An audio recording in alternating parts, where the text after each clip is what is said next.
జెండా పండుగ రోజు వీడియో కెమెరాల సాక్షిగా చంద్రబాబు నాయుడు మహిళల్ని అవమానించాడు. ముందుగా దానికి ఈ రాష్ట్ర మహిళలందరికీ చంద్రబాబు నాయుడు క్షమాపణ చెప్పాలి. ఆయన ఇచ్చిన సూపర్ 6, సూపర్ 7 హామీలు అమలు చేయమని మహిళలు ఎక్కడ అడుగుతారో అని ముందుగానే ఎదురు దాడి చేసి ఏ విధంగా మహిళల్ని అవమానించారో నిన్న అందరూ కూడా గమనించారు. పల్లె వెలుగు బస్సులో స్టార్ట్ చేసి 1 ఇయర్ అయిందని జెండా పండుగ రోజు జెండాను ఎగరవేసి ఆ పల్లె వెలుగు బస్సులో మహిళల్ని ఎక్కించుకొని కట్ట దగ్గర ఉన్న తన ఇంటికి తీసుకువెళ్లి భోజనాలు పెడతానన్న పేరుతో ఏ విధంగా అవమానించి వాళ్ళ ఆత్మస్థైర్యాన్ని దెబ్బతీశాడో టీవీల సాక్షిగా ఈ రాష్ట్రంలో ఉన్న మహిళలందరూ కూడా గమనించారు. మహిళల్ని ఎవరు ఏమిచ్చినా వెంపర్లాడే వాళ్ళలాగా, డబ్బుకు ఆశపడే వాళ్ళలాగా, అసలు ఎంత నీచంగా చంద్రబాబు నాయుడు చిత్రీకరించాడో చూస్తుంటే చాలా రక్తం మరిగిపోతుంది. ఈరోజు చంద్రబాబు లాంటి డర్టీ పాలిటిషియన్ ఈ దేశంలోనే ఇంకొకరు లేరు అని కేసీఆర్ గారు చెప్పినప్పుడు కొంతమందికి అర్థం కాలేదు. కానీ ఈరోజు పూర్తిగా అర్థమైంది. చంద్రబాబు నాయుడు లాంటి dirty politician one and only చంద్రబాబు నాయుడే. ఆయనకి ఎవరు పోటీ రాలేరు, ఎవరు సాటి కూడా రారు డర్టీ పాలిటిక్స్ చేయటంలో. ఆయన చెప్పిన వ్యాఖ్యలు ఏంటి తెలుసా? అమ్మా, మీరు 2000 ఓటుకు తీసుకుంటే ఆ తీసుకున్నోడు 2 లక్షలు సంపాదించాలనుకుంటాడు, మీకు ఎలా మంచి చేయగలుగుతాడు అని చెప్పి సిగ్గు లేకుండా కళ్ళు అరపకుండా ఆయన చెప్పే నీతులు చూస్తే అసలు ఎవరికైనా కూడా కోపంతో రగిలిపోతారు. ఎందుకంటే ఒసామా బిన్ లాడెన్ ప్రపంచానికి శాంతి పాఠాలు చెప్తే ఎలా అందరూ నవ్వుకుంటారో చంద్రబాబు నాయుడు నీతులు చెప్తే అలాగే. అసలు ఓటుకి నోటు అనే పరిచయం చేసిన వ్యక్తి చంద్రబాబు నాయుడు. ఎన్టీఆర్ గెలిపించుకున్న ఎమ్మెల్యేల్ని లాక్కొని ఎన్టీఆర్కి వెన్నుపోటు పొడవడానికి అదే డబ్బును వాడాడు. వైస్రాయ్ హోటల్లో ఎమ్మెల్యేల్ని దాచిపెట్టి వాళ్ళకి బ్రీఫ్ కేసులతో డబ్బులు ఇచ్చి ఎన్టీఆర్ మీద ఎలా చెప్పులే ఇచ్చాడో ఇప్పటికి కూడా ఈ తెలుగు ప్రజలు మర్చిపోలేరు. అలాగే మీరు చూస్తే కేసీఆర్ గవర్నమెంట్ ని కూల్చడం కోసం ఏ విధంగా ఓటుకి నోట్ల కట్టలు రేవంత్ రెడ్డితో పంపించి ఆడియో వీడియోలతో సహా దొరికిపోయారో చంద్రబాబు నాయుడు చేసిన ఘనకార్యం అందరూ కూడా కళ్ళారా చూశారు.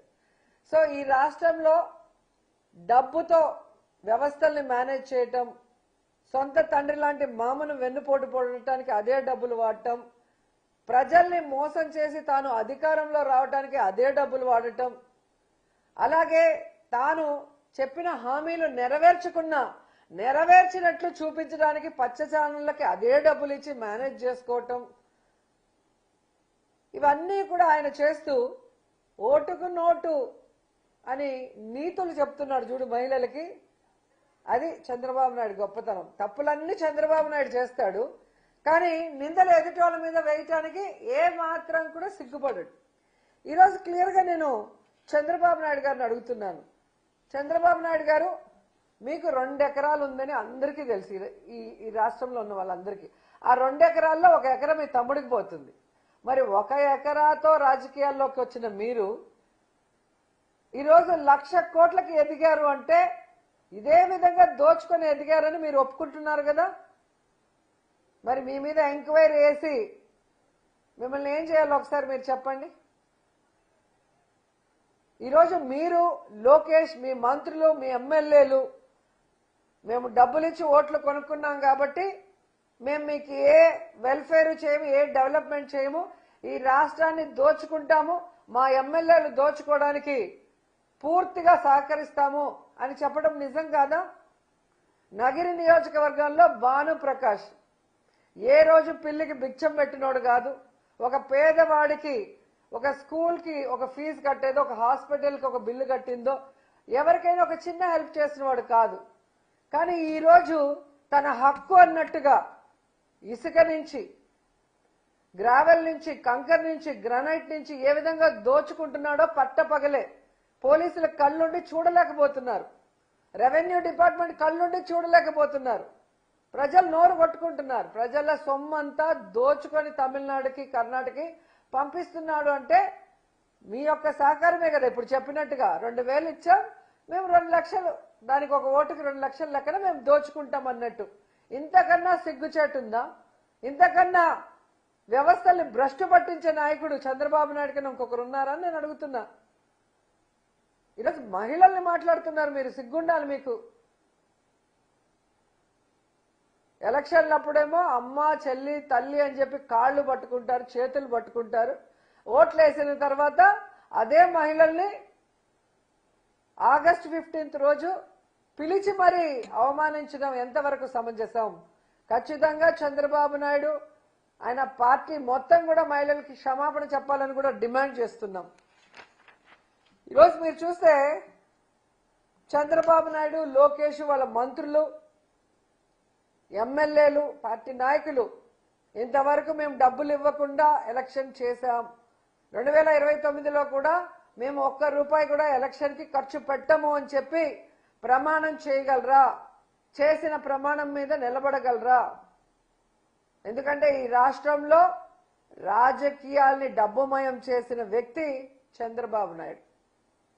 పక్క పార్టీలో గెలిచిన వాళ్ళని క్యాంపుల పేరుతో డబ్బు కొని తరలించిన వ్యక్తి చంద్రబాబు నాయుడు. ఎవరినైనా కూడా వెన్నుపోటు పొడవటానికి, వాళ్ళని పార్టీ నిర్వీర్యం చేయడానికి ఉపయోగించేది డబ్బే చంద్రబాబు నాయుడు. టీఆర్పీని ఎలా తొక్కేసాడో మనం కళ్ళారా చూసాం.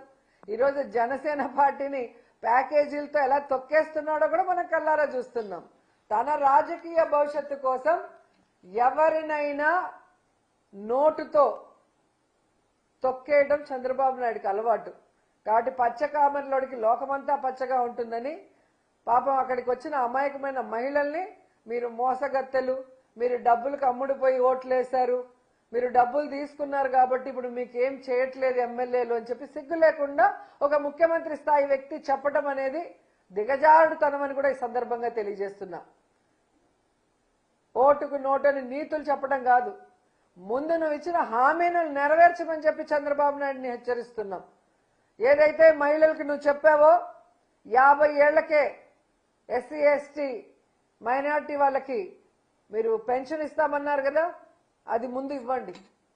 10 లక్షల వరకు 0 వడ్డీకి రుణాలు ఇస్తామన్నారు కదా, అది ముందు ఇవ్వండి. ఆడబిడ్డ నిధి కింద 18 ఏళ్లు నిండిన ప్రతి ఒక్కరికి డబ్బులు ఇస్తా అన్నారు కదా, అది ముందు ఇవ్వండి. నిరుద్యోగ మహిళలకి నిరుద్యోగ భృతి ఒక్కొక్కరికి 3000 ఇస్తా అన్నారు కదా, అది ముందు ఇవ్వండి. ఆడవాళ్ళ మాన ప్రాణాలని కాపాడటం కోసం తీసుకొచ్చిన దిశా చట్టాన్ని రద్దు చేశారు కదా, దాన్ని పునరుద్ధరించండి. అది వదిలేసి మహిళలకు చేయాల్సినవన్నీ కూడా పక్కన పెట్టేసి ఈరోజు 1 సెంటు భూమి ఒక మహిళకి ఇవ్వలేదు. ఇంకా బెల్ట్ షాపులు వీధి వీధిన ఊరూరా పెట్టి ఈరోజు విద్యార్థులు, మైనర్ బాలికలు, మహిళల మీద రేపులు, దాడులు చేసే పరిస్థితిని మీరు క్రియేట్ చేస్తున్నారు సిగ్గు లేకుండా. ప్రభుత్వంలో తక్కువ టైంలో ఎక్కడో ఊరికి దూరంగా ఉన్న షాపుల్ని మళ్ళీ ప్రైవేట్ వాళ్ళ పరం చేసి ముబ్బడిగా ఎక్కడ పడితే అక్కడ బెల్ట్ షాపులు పెట్టి ఈరోజు చిన్న 5 ఏళ్ల 6 ఏళ్ల పిల్లల్ని కూడా రేప్ చేసి ముక్కలు చేసేసి పూర్తి చేస్తున్నారు. అంటే దానికి కారణం ఈ మద్యం కాదా? మీరు దగ్గరుండి పండిస్తున్న గంజాయి కాదా అని అడుగుతున్నా. కుప్పంలో అలాగే హోమ్ మినిస్టర్ ఉన్న ప్రాంతంలో గంజాయి ఎలా పెంచుతున్నారు, ఎలా తరలిస్తున్నారు కళ్ళారా చూస్తున్నాం కదా. మరి ఒక ముఖ్యమంత్రిగా ఉండి మీరు, హోంమంత్రిగా ఉండి ఆమె ఏం చేస్తున్నారు? ఎంతసేపు పక్కనోడికి నీతులు చెప్పడం, లేదా జగన్ గారిని కానీ వైఎస్ఆర్ కాంగ్రెస్ పార్టీ నాయకుల్ని బూతులు తిట్టడం తప్ప కూటమి ప్రభుత్వానికి వేరొకటి చేతనవునా అని మేము అడుగుతున్నాం. ఈరోజు మీరు అధికారంలోకి వచ్చిన తర్వాత మీరిచ్చిన ఈ సూపర్ 6, సూపర్ 7 పథకాల కింద మీరు ఇవ్వాల్సిన డబ్బులు 2,40,000 కోట్లు వెల్ఫేర్ ద్వారా. కానీ మీరు ఇచ్చిందంతా 31,000 కోట్లు, అంటే 13% మాత్రమే అలా విధులిచ్చేశారు. కానీ మీరు మాత్రం ఏ విధంగా ఇసుకలో, మట్టిలో, గ్రావెల్లో, మద్యంలో అమరావతి పేరు చెప్పి రాజధాని పేరు మీద అమరావతిని, అలాగే పోలవరం అలాగే విద్యుత్ ప్రాజెక్టులు, కాంట్రాక్టులు, ఇలా అన్నిట్లో కూడా దాచుకోవడం. ప్రజల డబ్బుతో ఫ్లైట్లు వేసుకొని ఫారిన్కి వెళ్తారు, కానీ ఎక్కడికి వెళ్తారో ఎవరికి తెలియకుండా సైలెంట్గా వెళ్తారు. ఇక్కడ దోచుకున్న డబ్బు అక్కడ దాచుకోవటం, ఎక్కడ దాచుకున్నారో ఎవరికి తెలియకుండా. సో దోచుకోవడానికి దాచుకోవడానికే ఈవీఎంలను మేనేజ్ చేసుకుని ఈరోజు ఈవీఎం సీఎంగా వచ్చి మహిళలకు మీరు నీతులు చెప్తారా? ఈరోజు మహిళలు ఇంటికి మహారాణులు. మొగుడు 1,00,000 తెచ్చినా, 50,000 తెచ్చినా, 5,000 తెచ్చినా, 1,000 తెచ్చినా కష్టపడి ఆ కుటుంబాన్ని దాంట్లోనే వాళ్ళు గుట్టుగా గౌరవంగా బ్రతికే వాళ్ళు. తమ పిల్లలకు చదువు కానీ, తమ అత్తమామలకి సేవ కానీ, తమ భర్తకి అండగా నిలబడి పనిచేసేవాళ్ళు మహిళలు. మహిళల్ని చేతులెత్తి నమస్కరించాల్సింది పోయి డబ్బు కోసం దేనికైనా వెంపర్లాడే వాళ్ళలాగా నువ్వు చిత్రీకరించావు. చూడు, మహిళల చేతిలో చావు దెబ్బ తింటారు తెలుగుదేశం పార్టీ వాళ్ళు. గతంలో కూడా ఇలాగే మాట్లాడారు. కోడెల శివప్రసాద్ గుర్తుందో లేదో మీకు? కారు గ్యారేజ్లో ఉండాలి, ఆడది వంటింట్లో ఉండాలి అని. ఏమయ్యాడు? కాబట్టి ఆడవాళ్ళు దేవుళ్లతో సమానం. వాళ్ళు నిస్వార్థంగా కుటుంబం కోసం పనిచేసేవాళ్ళు. అలాంటి మహిళల్ని అవమానించిన చంద్రబాబు నాయుడు ఇప్పటికైనా బుద్ధి తెచ్చుకొని మహిళలకి క్షమాపణ చెప్పండి. భవిష్యత్తులో డబ్బు మదంతో రాజకీయాల్ని భ్రష్టు పట్టించకుండా, మేము రాజకీయాల్లో డబ్బుని వాడము, డబ్బుతో ఎమ్మెల్యేలని కొనము, నీతిగా నిజాయితీగా మేము చేసిన వెల్ఫేర్ గురించి చెప్పే ఎన్నికలకు వెళ్తాము అని చెప్పి ప్రమాణం చేయండి. దానికి కట్టుబడి ఉండండి. ముందు మీరు నేర్చుకోండి, తర్వాత వేరే వాళ్ళకి నేర్పించవచ్చు. వింటున్నారు కదా అంటే సామెత ఉంది చిత్తూరు సైడు, వినేవాడు ఎర్రోడైతే చెప్పేవాడు చంద్రబాబు నాయుడు అంట. చేసే ఎదవ పనులన్నీ చంద్రబాబు నాయుడు, లోకేష్ చేస్తారు, కానీ పక్క వాళ్ళకి నీతులు చెప్తా ఉంటారు. ఫస్ట్ మీరు ఏదైతే హామీలు ఇచ్చారో ఆ హామీల్ని 100% నెరవేర్చండి. మీకన్నా వయసులో చిన్నవాడు జగన్మోహన్ రెడ్డి గారు. తను ఏమి హామీలు ఇచ్చారో 98% పూర్తిగా చేశాడు. కోవిడ్ వచ్చినా ఏమొచ్చినా కూడా కుంటి సాకులు చెప్పలేదు. ఆ రోజేమో జగన్మోహన్ రెడ్డి గారు ఇచ్చే ప్రతి ఒక్కటి ఇస్తాను, అంతకు మించి ఇస్తాను అని చెప్పిన నువ్వు ఈరోజు ఇవ్వాలనుంది, కానీ బాధగా ఉంది, డబ్బులు లేవు. నువ్వు దిగిపోయే రోజు 100 కోట్లు కూడా లేవు జగన్మోహన్ రెడ్డి ముఖ్యమంత్రి అయిన రోజు. కానీ ఏ రోజు నెగటివ్ కామెంట్ జగన్ గారు చేయలా. సంపద సృష్టించాడు, తను ఇచ్చిన హామీలను నెరవేర్చడమే కాకుండా ఈ రాష్ట్రంలో అనేక అభివృద్ధి కార్యక్రమాలు చేశారు. కానీ మీరు దిగేటప్పటికి 1,000 కోట్లు పెట్టారు.